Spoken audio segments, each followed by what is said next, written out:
What if one decision could change your entire college experience? The number one skill that will determine your happiness in life is not your grades. It's actually learning how to build healthy relationships. Hey, I'm Dagmar Kusiak, dating and relationship coach.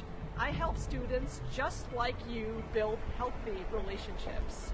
With roommates who drain you, with family who guilt trip you, with friends who only show up when they want something, and with dates who will text you every day, but then when feelings show up, they ghost you. I spent most of my time in college in this very building right here. Computer science and math major, completely a mismatch for me. I secretly took classes in poetry and creative writing because they let me up. But I was afraid to tell my parents because they were paying for my tuition. And to be honest with you, I didn't realize there was something called needs. Back then, I didn't know I had needs. I was just meeting everyone else's expectations of me, including my parents. In grad school, I ended up going to Papa John's School of Business. What I didn't know back then is I didn't know how to have a relationship and study. I was actually failing accounting class when I was with this boyfriend because we didn't actually know what boundaries were. So it was a really confusing dating experience. After college, I got my very first full-time job when I was 24 years old. I repeated the same patterns that I had repeated with that very first boyfriend. I didn't know how to say no to my boss. So I worked so many late nights because I didn't know there was something called boundaries.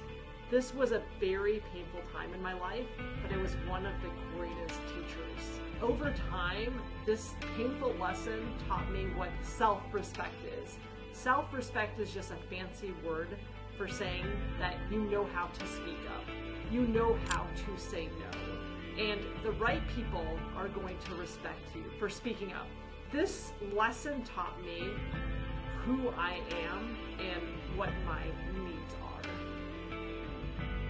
Love. And that is coaching singles to have healthier relationships. And I really don't want you to spend the next 17 years like I did to try to figure out how to have healthy relationships. You're in college, and this is the best time to learn right now. In 2014, a broken relationship caused a transformation in me that I never expected. It took me more than a semester. It took me years of therapy, prayer, meditation, 12-step programs, and lots of self-reflection. The number one discovery that I've made in terms of why most relationships fail is because people don't speak up. They don't use the most precious God-given gift that they've been given, and that is their own voice. In 2025, with a nudge from God, I ended up selling my house in Houston, Texas, and I bought back this home, this very home that I grew up in. This is my childhood home. I'm in Iowa City, Iowa right now, and this is the very home that I have both great memories and unresolved pain. I combined them into 3 key building blocks that build healthy relationships. The first building block is clarity. This is where you really see how you show up in relationships. Do you say yes when you mean no? Yes, those god-darn boundaries that we struggle setting. Do you get anxious when someone is not texting you back right away? This is becoming a pattern, not after the first time, the second, third, fourth, it becomes a habit. And this, in the clarity framework, this is where you start rewiring your patterns. The second framework is conviction, because you can't rewire your patterns without being able to trust the change you're making in yourself.